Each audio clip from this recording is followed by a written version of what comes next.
Hey, peace and love, everybody. How are y'all doing? Let me see if you can actually see the screen. Hope you can. And I hope how are y'all? You can see it, that's for sure. All right. So got my sister Chanisa here with me, and you know how we roll with the Dagger Squad, and we just want to talk about how we are hiring. Here's the flyer on the screen, the contact information. If you're trying to contact us throughout the broadcast, or if you can remember the Dagger Squad 1@gmail.com, you can always hit Garfield up there and he will relay the information to us. So we want to give a very detailed presentation on this whole hiring process and what all it involves. So you might want to stay put and stay tuned. Let me make sure my volume is good. We don't have any problems going on in here, right? I can always count on my brother, Savage Reese. Peace and love, bro. What I sound like before I get all into it and then I'll be looking crazy.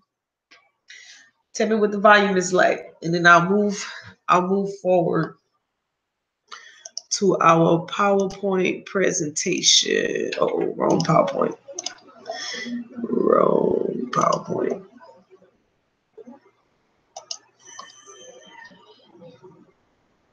Sorry, just showing you all the screen.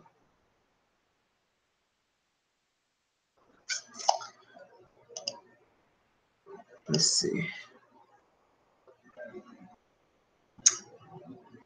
Oh, high five. Thank you. Okay, so we're going to go ahead and get into it.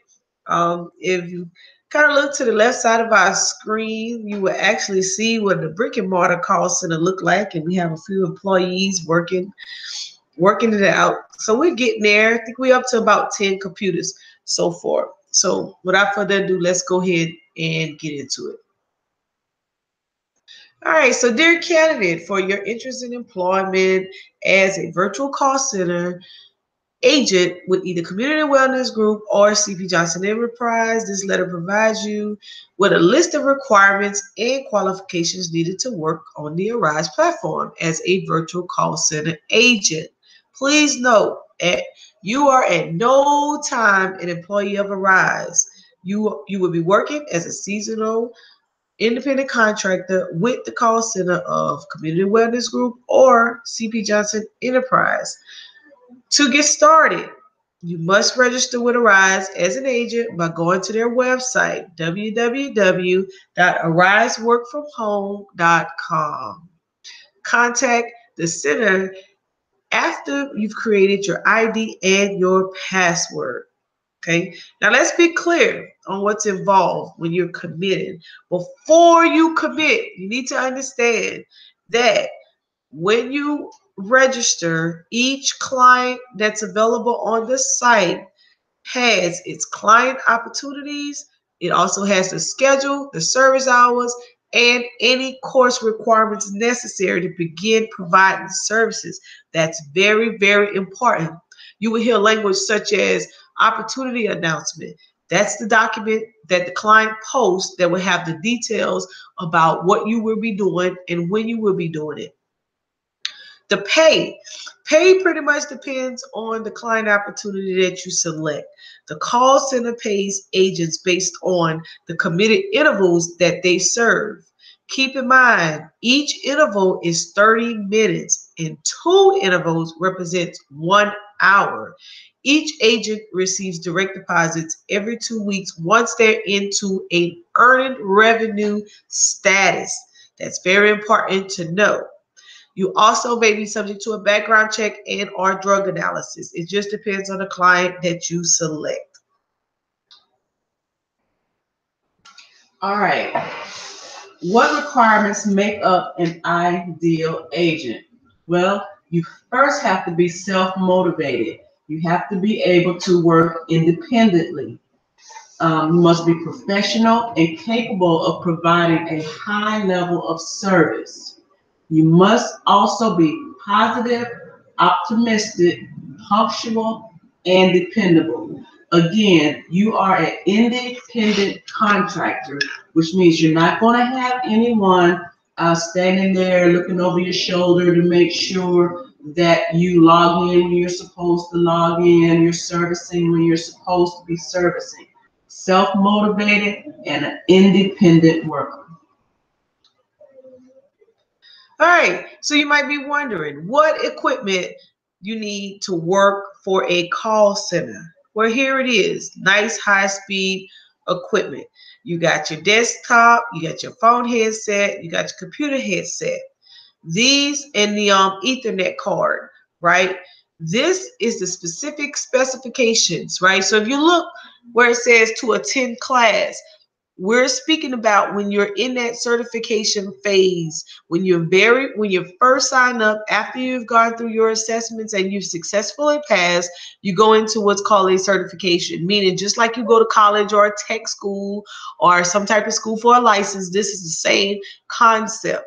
That computer headset is necessary. So you see a 10 class and it has a USB headsets with the mic background noise reduction. That's the type of headset that you need. And here's an actual picture of what that headset looks like.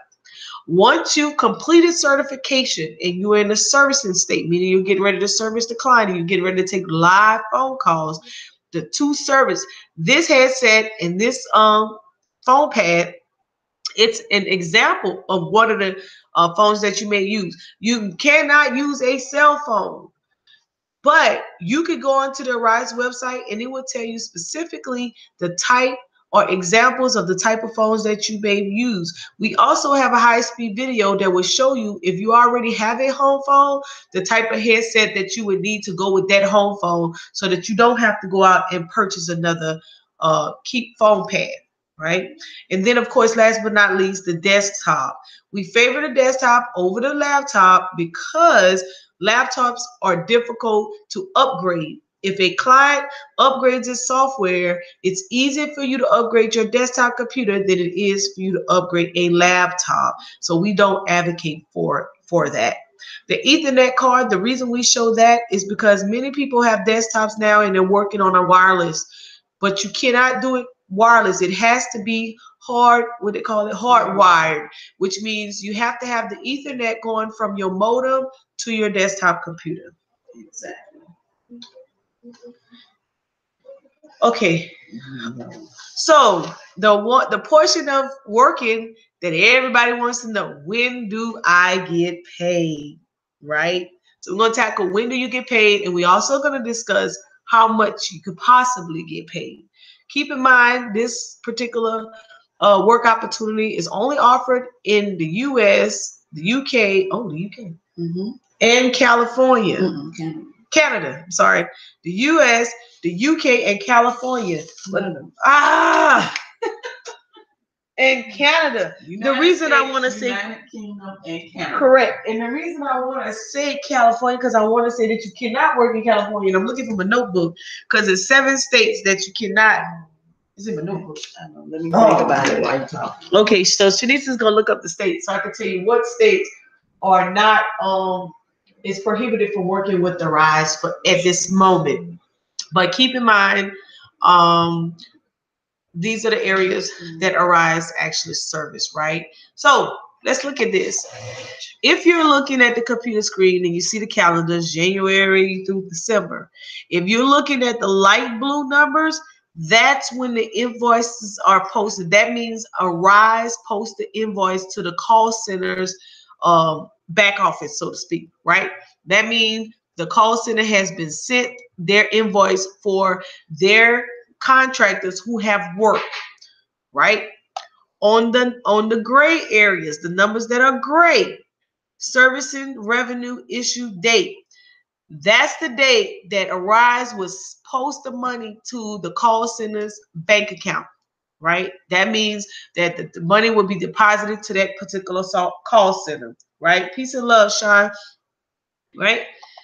Now, right after the date that the revenues have been sent to the account, Your call center, in many cases, will process their payroll, right? So that day doesn't have a color because that's not Arise's issue.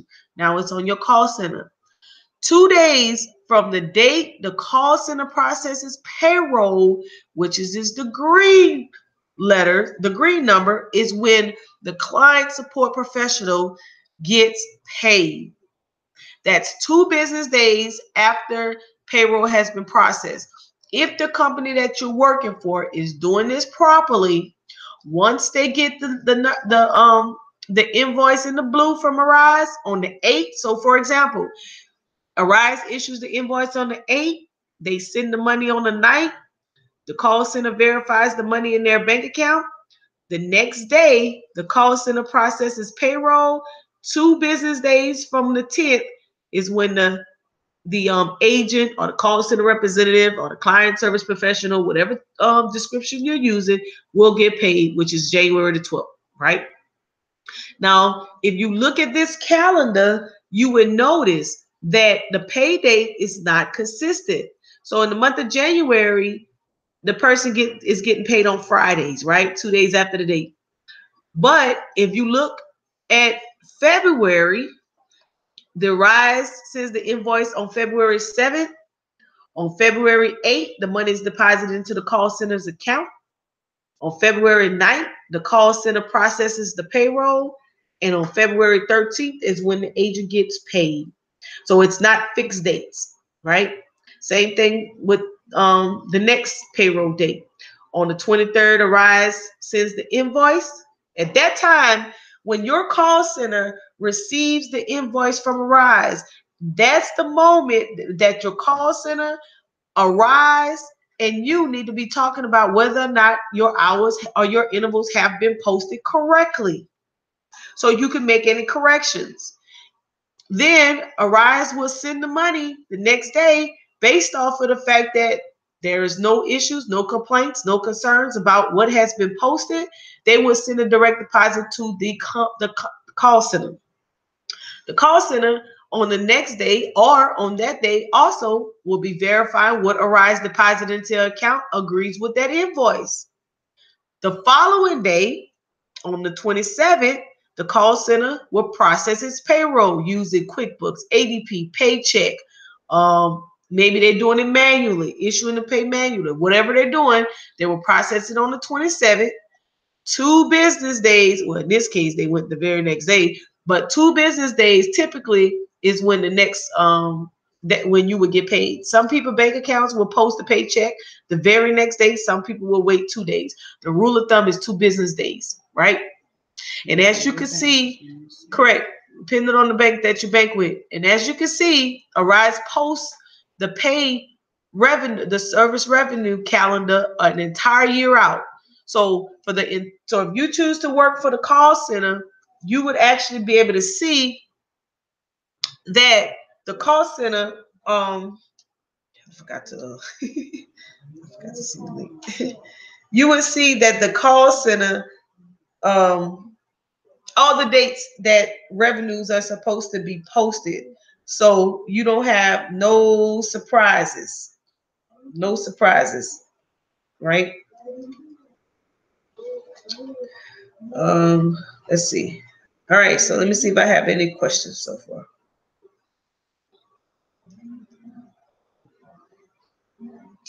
Mo, I have those states that Arise don't service in. Correct. So this time, Tanisha is going to let you know what states that Arise does not service.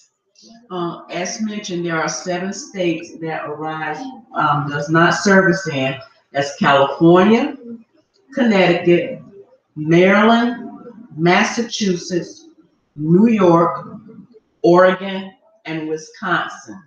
Again, California, Connecticut, Maryland, Massachusetts, New York, Oregon, and Wisconsin. Those are the only states. Sorry, states. You're in those states. I'm sorry. All right. So just keep in mind, if you work in one of those states, if you live in one of those states and you're interested, you can't work based on this particular opportunity. Okay. All right. So this is very important for you to understand and for you to know this piece right here, because many people are asking the question, hey, how does this work? When do I get paid? And I'm showing you straight from the Arise platform, when do you get paid? And this is the high speed example. So if I was you, I would actually take a picture. Now, there's another note that says service revenues issue date for the US and Canada due to bank holiday. So based on the holidays is why these numbers is kind of flipped around that way. So excuse me. So it's not a first and a 15th. It's not every other Friday. It's not every Friday, and it's not once a month. It's based off of this calendar. Straight up, down, 2018 call center service revenue calendar for the US, the UK, and Canada. Got it right that time. All right, so if there's no questions, I am going to move on to the next topic, which is, when do you get paid? All right, now I'm going to take my time on this screen because this is one that could be very like a great area for most, and it can seem like it's inconsistent, but it's not. That's why in the very beginning, when you decide and you want to select the company you want to work for, that opportunity announcement, which I'm going to show you in a few minutes, is very important that you understand. It's also important that when you register, that you don't run through the way those agreements that you're signing. You want to make sure you read it, because everything that we talk about has been discussed and has been signed. So if we have to come back and do a detailed briefing on it, that's fine. But we're going to give you everything you need here. And I'm going to do this PowerPoint again to make sure we get a clear flow with these examples, because we want to make sure you understand what you're getting involved in so that you don't feel like you've been cheated, right? All right, so here's a real live invoice. January 1st, 2018 to January 15th, 2018. And this is three different clients, three different companies that is being serviced, but there's three different paid examples. That's why it's very important. That's why I do a budget class every Tuesday evening at 7 p.m. Because if you don't understand money and how companies can pay you, you will be all discombobulated. You get upset, you get frustrated, and you'll feel like you've been had, that somebody has taken your dollars. But I'm going to break this down to you for you, because we want the Dagger Squad to keep its credibility, right? So let's go with example number one, eBay. If you notice right here, this client worked for eBay and the rate is paid $6. Remember when I said earlier that they working on intervals and not hours, which means in hindsight, you're really if you were thinking about, you're getting paid $6 per interval. This can also equivalent to $12 per hour, right? So you have this person work per interval, they work 28.6667. We don't round up. We have to consider it straight up and down how it was actually worked.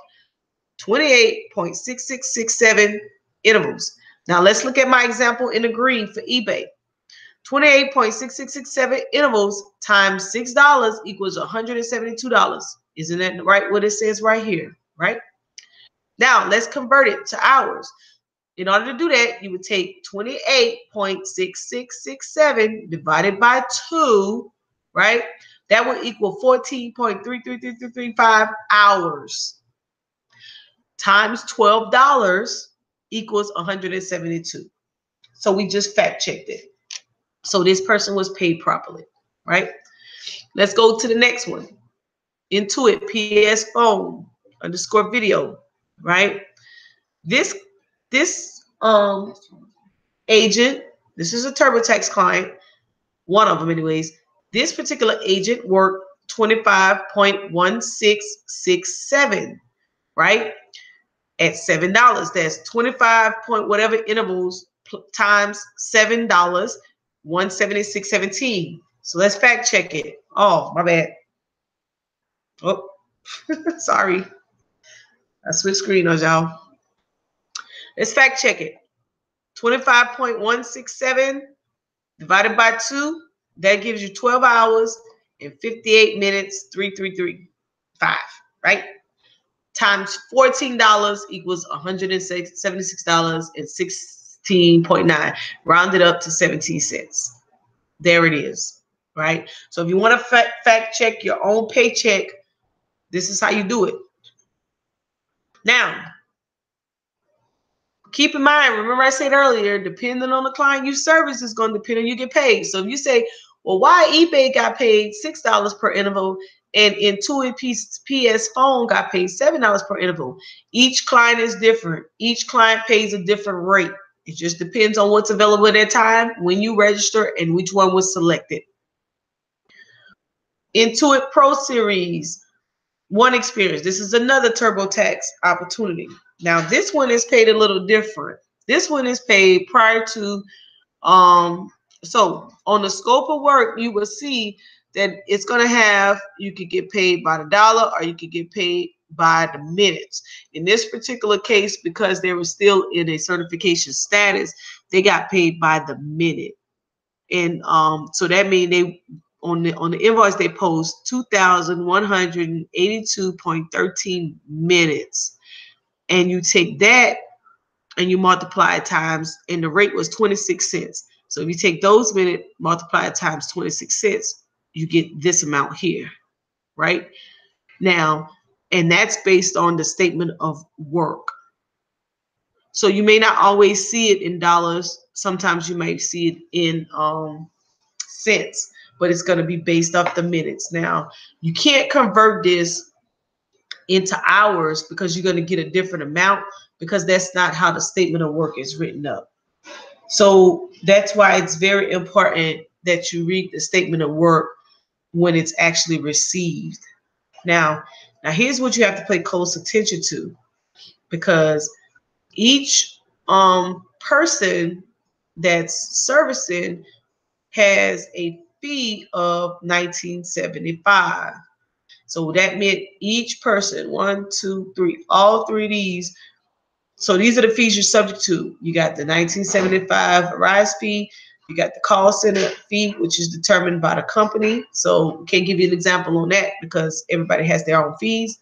Then you have payroll taxes to be paid by the independent contractor. Then the agent also has to, which is the same thing as the independent contractor, that has to pay for equipment. You got your internet expenses and you have your phone expenses. Hey, Erica. See, I thought the minimum in the rules was 30 or 15 hours per week. Correct. But this, in this particular case, they're in certification status. So when you're in certification, some people have, like eBay has 3 phases to their certification. But once they get into the second phase, they have the opportunity to earn revenue. So anytime that agent gets on the phone, they're earning revenue. And that's why you will see them getting paid less than 15 hours, because this invoice is based on a certificate. Well, the first two, the eBay one and the Intuit PS Phone, these two agents are still in certification. The third agent is actually in a work phase, so they're no longer in certification, and that's why you see them working longer than the other two. Does that answer your question?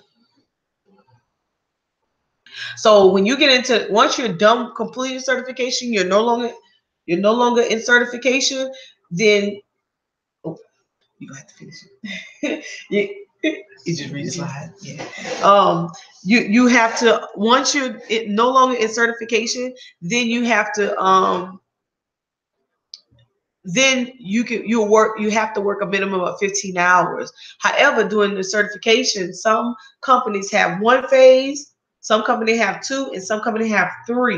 And in those 2 and 3rd, those second and third phases, that person has an opportunity to earn revenue. It just depends how long they stay on the phone. And it's very important that they put their information in Starmatic so that it can agree. But if anybody has an issue with their actual pay, then what they need to do is get on the phone with the company that they're working for so that they can discuss the invoice that the company received and their information that they received so that they can make sure they agree. And the only discrepancy that may come about is the Arise fee and the call center fee. Those two fees right there. But it's very important that you're able to explain to your agent how you're breaking down those funds so they don't be uneasy. And so I can't give you that background information. However, I can actually show you how it's broke down and then allow you to understand that there are other fees that are involved. So based on what that company decided to pay you, your paycheck should always agree. Not with the invoice, it's going to agree whatever the company. This is just an example to show you how the pay actually works.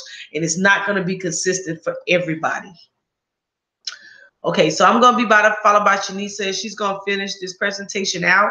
And then probably later, a few hours later, we may come back on and redo it again. But I have to go to the bank. So the rest is just regular stuff. I can't ask you a question, so I can't YouTube on my phone. All right, everyone. Now we're going to go into after you have registered with Arise and you have assessments that you have to do during this, well, actually during this registration period. The first assessment that you have to do is your voice assessment. And this is done via telephone, a landline telephone. You cannot use a cell phone to do this voice assessment. It only takes about 10 minutes to complete, and you can stop and return if you need to. You need to be in a quiet environment on a quality phone and phone line. Again, hardwired phone line. And you have to be able to speak clearly and articulate your words clearly. That's very key to passing this assessment. Once you get into this assessment, you will be given instructions exactly how to submit that assessment. Now, if you fail this assessment, you can't enroll at that time. You have to wait 90 days. You can dispute it. You can have someone from the enrollment team to listen to the call and determine whether or not you can have an override assessment. Okay, but remember, you cannot take it on a cell phone. You must be on a landline, and if you do not pass, you will have to wait 90 days before you can start the enrollment process again. Now, after you take that voice assessment and you pass the voice assessment, the next assessment is a program assessment. And you will need a keyboard and a monitor, a quiet environment, and it only takes about 30 minutes to complete. You have to make sure you read all the questions. This program assessment will have questions regarding the particular client that you choose. And it's open book, meaning you can use Google. You can go on that particular client's website to find the information out. You can call somebody who may know something about that client or whatever. It is open book. If you fail that one, can you still enroll? Not at that particular time. You will have to take, it will take 30 days before you can complete that enrollment. And again, it can or cannot be disputed. You will have to contact the enrollment team to review it. Okay? Next, for security reasons, for the security of Arise clients and their customers, a background check is mandatory. And this background check includes a national criminal history search, a name and social security number verification, and a current address verification. Now, in regards to the criminal history report, only criminal convictions are considered, but a conviction does not necessarily preclude you from providing services on behalf of the company. When evaluating this information, Arise considers all relevant factors, including the bearing of the criminal offense that may have on the services required by the particular project. Basically, what that is saying is it may look for, well, being that you're dealing with personal information of individuals, it will look for things like fraud or identity theft or something like that. But you will have to take the background. There is a background check for this particular, for Arise on all the clients. Now, here is the steps for when you're going through selecting an opportunity. The first one, the background check will be prompt once you start the enrollment process. It must be completed within 3 business days. And if this is not done, you won't be able to gain access to the systems, the client system for whom you chose. Step 2 is a notarized affidavit of ID. This is very important. You cannot pass certification without this notarized affidavit, because a photo ID must be on file. Now, if you've already serviced an opportunity through Arise, you can skip this step. Only if you serviced before, because they have it on file. They provide a link to access the affidavit, and once it's submitted and notarized, once it's completed and notarized, there's the email address to submit it. Once you select the client to service and you get into the certification process, this will be given to you in an email. And let me take this time to say, email will become your best friend during this process. Everything is sent to you via email. So you have to check your email constantly every day, at least 2 or 3 times a day. All right. And this note on here states that Arise will not process system access codes required to attend the certification course until all enrollment prerequisites have been successfully completed and provided to Arise. Unqualified submissions, partial submissions, or no submission at all will result in you being immediately removed from the opportunity.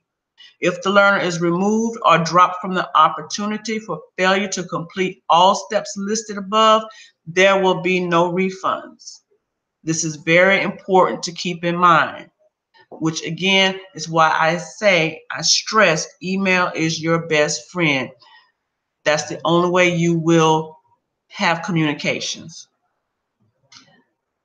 Now, how long will it take for the opportunity you express interest in to register?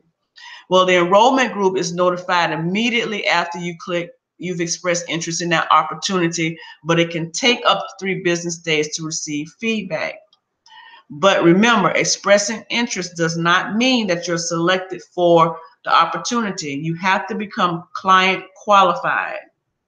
After you receive your client qualification notice, you have 24 hours to pay for the certification course.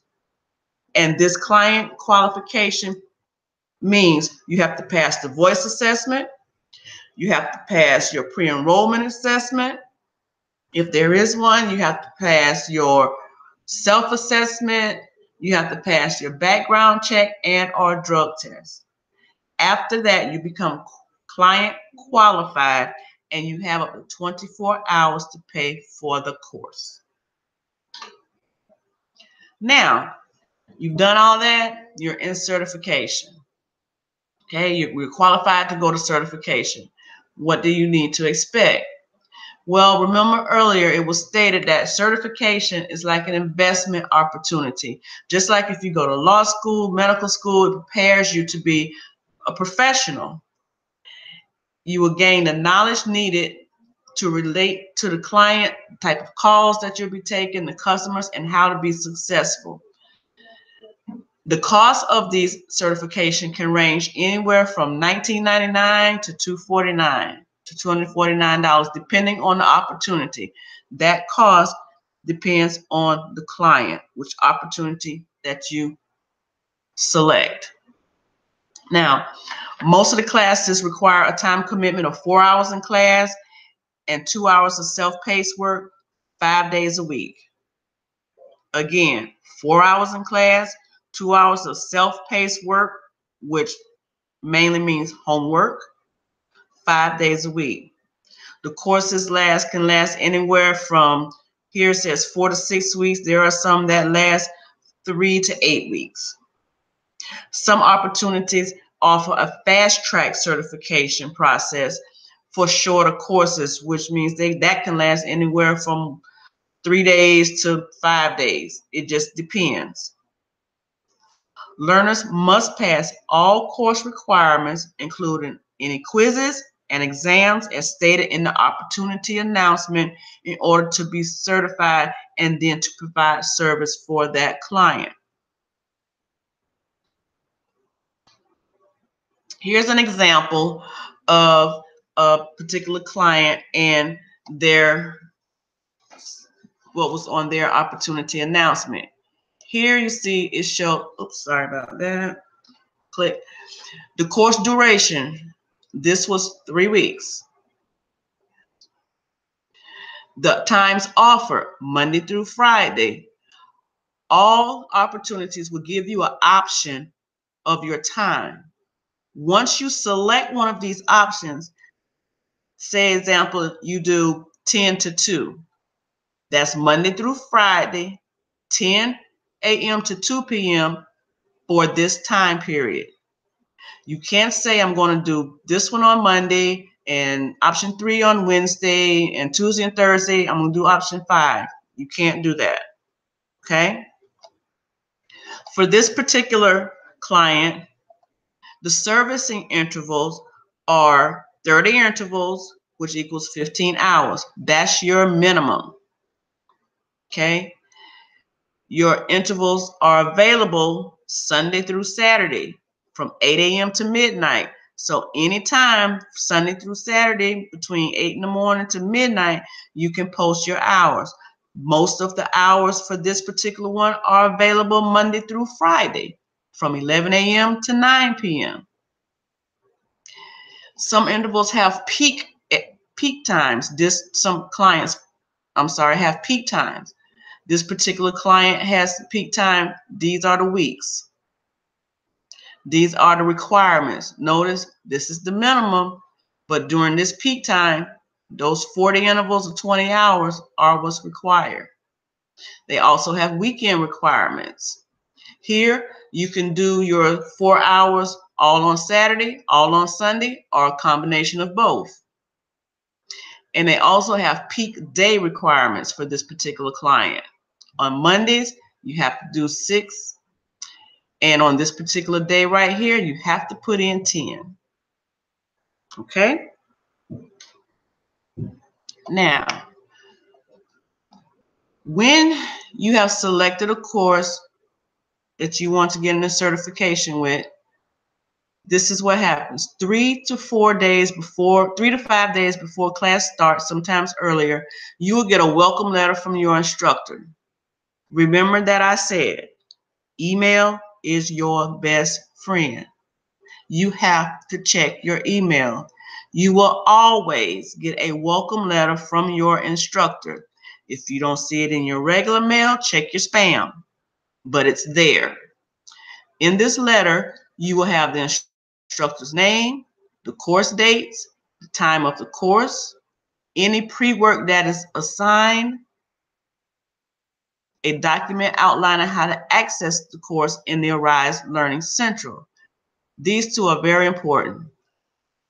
You need to get any pre-work completed before the course starts, and you need to know how to access your courses. That's going to come through an email. Email is your best friend. If you don't remember nothing else, email is your best friend.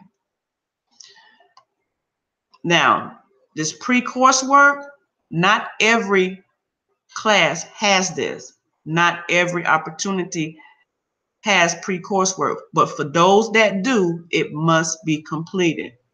Sometimes you will receive additional technology, such as an ASD, which is Arise Security Desktop. Not all courses require this. You must pay attention to the opportunity announcement to see whether or not you have any pre-course work or you will be receiving any additional technology.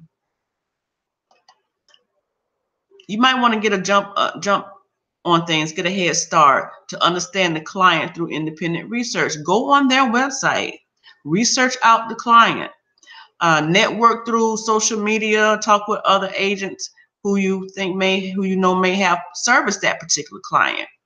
Okay, just get to know them, know what you're getting into. Commitment adherence.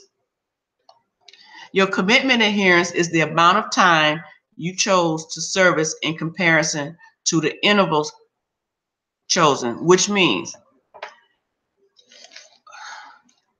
whatever time frame that the times that you chose to service versus the time you actually service. You have to service at least 90% of what you selected. That's quite important because if you do not service at least 90% of what you have selected, your statement of work could be terminated for failure to meet this requirement. This is very important to Arise. Now, here's 5 tips for success. Number 1, log in 5 to 10 minutes prior to your service interval to make sure all your technology is functioning as it should. Now, this says 5 to 10. I personally think 15, maybe 30, because you never know. We all know how technology is. Sometimes it'll work, sometimes it won't. Swap if needed. Swap your hours if you need to swap your hours. If you know in advance, at least in advance, that you are not able to service those hours, you can go in and swap those hours out.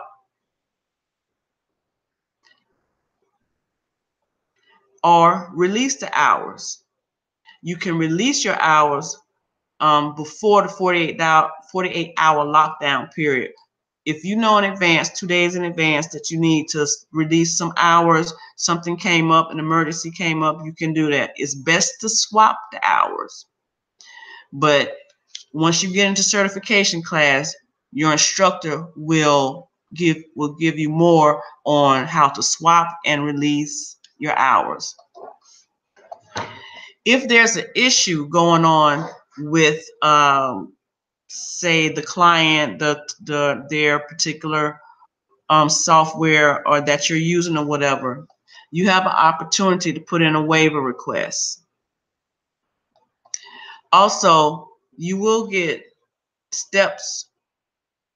You will get the commitment adherence guide, and you can follow those steps also once you get it.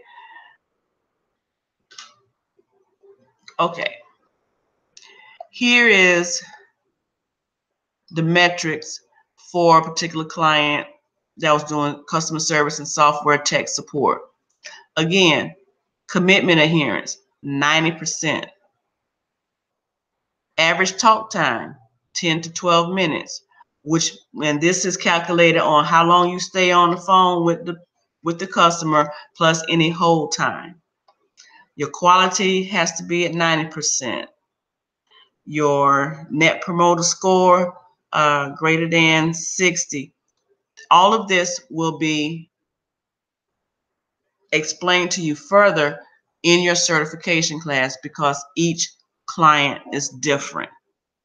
But I just wanted to give you an example of what to look for, and this is in the opportunity announcement when you're choosing a client to work for.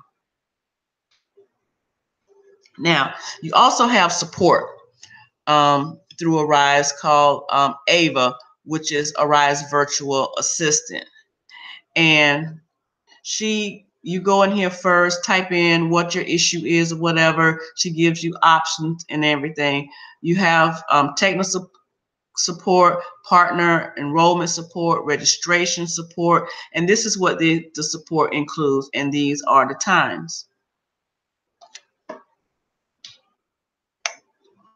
Your enrollment support is a live chat And this is why you would contact enrollment support if you have issues with your courses, with any opportunities, with the voice assessment, or any vouchers. Certification, reach out to the certification instructor via email. This is where you will talk with your instructor if you're having VPN issues, Citrix issues, client code issues, or Rise Portal issues, any of these issues right here, you will get in contact with your instructor. And central operations, if you're having Starmatic, which is where you go in and do your scheduling, if you're having issues releasing and swapping your hours through Starmatic, you can go into support and put in that you need central operations, and they'll provide the phone number. Now, that is the end of the presentation for now. If you have any questions, please put them in the chat, or you can, as Monica stated, we will be doing this live again later on this afternoon, and we will address any and all questions that you may have at that time. I want to thank you for logging in, tuning in to this particular presentation, and we will always be doing these presentations because we want you to be informed on what you're actually getting into when you make a commitment to participate in being a virtual call center representative. And at this time, I am going to end the slide. Everybody have a wonderful day.